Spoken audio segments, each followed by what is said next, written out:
Bismillahirrahmanirrahim. Your Excellency, Adilbek Kasmaliev, Chairman of the Cabinet of Ministers, Head of the Presidential Administration,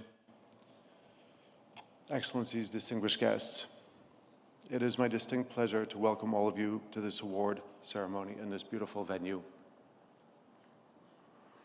It is almost 50 years since our late father established the Aga Khan Award for Architecture. I say our father because my brothers are here, not because I'm referring to myself with the royal we. In the decades since, the award has recognized dozens of innovative creators and buildings around the world. It has influenced international discourse, promoting new ideas and solutions, and creating more projects today conceived, designed, and built with people as their priority. The award ceremonies were ones that my father, our father, looked forward to tremendously. And I would like to thank all the people who worked with him over the many decades to make this award such a vital part of his legacy. This is also an occasion to mark 25 years of partnership between the Aga Khan Development Network and the Kyrgyz Republic. Kyrgyzstan's recent growth and development have been remarkable. Under President Japarov, the government has taken great strides to translate hard-won economic success into a better quality of life for citizens through expanded access to public services and targeted support for vulnerable households.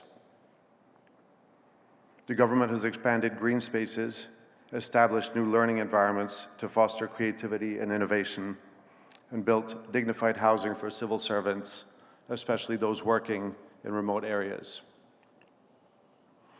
All of these are significant investments, not just in physical infrastructure, but in human well-being. We should all pay tribute to President Japarov for his leadership in advancing the International Mountain Agenda and spearheading the country's Jashil Muras Green Heritage Campaign, an ambitious initiative to safeguard Kyrgyzstan's precious natural landscapes through conservation, reforestation, and sustainable development. Kyrgyzstan's ecosystems are vital for the entire Central Asian region, and it makes these efforts all the more significant. Kyrgyzstan has a rich cultural heritage. The country's musical traditions, passed down from generation to generation, have contributed to the world's musical legacy. Bishkek is home to one of the most prestigious centers devoted to musical education, the Abdreev School, which maintains old bonds of collaboration with the Aga Khan music program. I'm happy that we're partnering with the government to build a new music center at the Abdreev School site.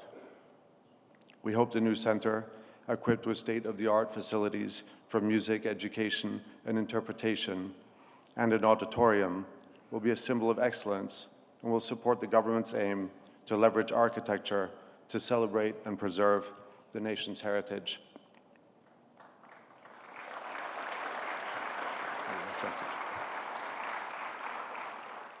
Our work on a new music center adds to the long history of our investments in this country. For more than 2 decades, AKDN agencies have established and operated strong national institutions like the Kyrgyz Investment and Credit Bank in support of national development priorities. Last year alone, the Aga Khan School in Osh, the University of Central Asia, and the Aga Khan Foundation served more than 100,000 learners across this country. Through our collaboration with the government and our partners, and I'm delighted to see many here today, we will continue to help individuals develop skills and create opportunities for themselves, for their communities, and for this beautiful country. One of the reasons that our father was so passionate about architecture was its power to improve the lives of the poor and marginalized, which is why this award places such emphasis on buildings that address social and environmental needs. To quote my father, I believe profoundly that architecture is not just about building. It is a means of improving people's quality of life. At its best, it should mirror the plurality of cultural traditions and the diverse needs of communities. Each generation must leave for its successors a wholesome and sustainable social and physical environment. Buildings have power. They can raise living standards, inspire reverence and awe, and solve or create problems for generations to come. In this most recent cycle of the Aga Khan Award for Architecture, for instance, we have projects that cool soaring temperatures in Iran, that mitigate climate displacement in Bangladesh, and that promote inclusivity and pluralism in Egypt.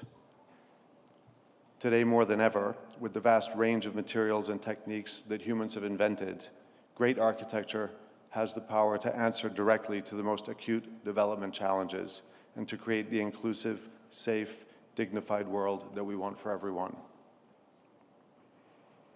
One of the biggest threats that we face globally is, of course, climate change.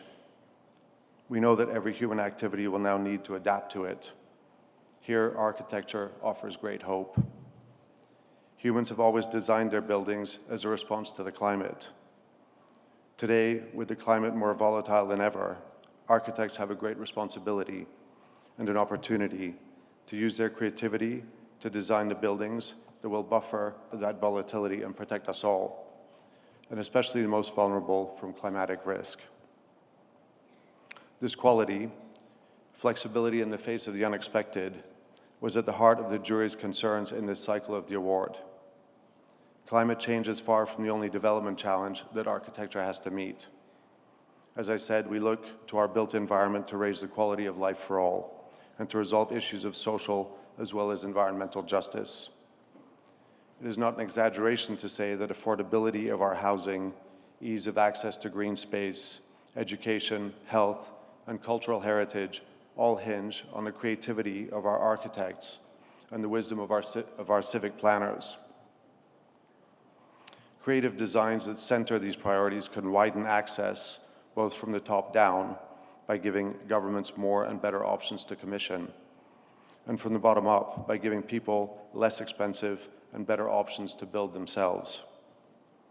There is no one recipe for excellence, because every country has its own unique challenges, but the qualities this award is looking for will always endeavor to respond to those challenges in some manner. In today's era of waning trust, the Aga Khan Award for Architecture's judging process remains an oasis of rigor. The judging process is uncompromising. It draws on extensive documentation, interviews, and site visits to ensure that no detail is overlooked. The award examines each project meticulously, looking to recognize those that promote values of equity, participation, environmental sustainability, and good governance, whilst transcending their given constraints, whether economic, social, ecological, political, or technological. Some of the projects will only reveal the full extent of their impact in the years to come, but we are confident that all of them will do so. Finally, I would like to thank all of you for being part of this ceremony and for honoring these worthy winners, all of whom have shown us once again the power of architecture to answer the development challenges of this age, and in doing so, elevate us all. Let us continue to ensure that what we build reflects not only our creativity, but also our compassion, our responsibility, and our shared vision for a just and sustainable world. Thank you.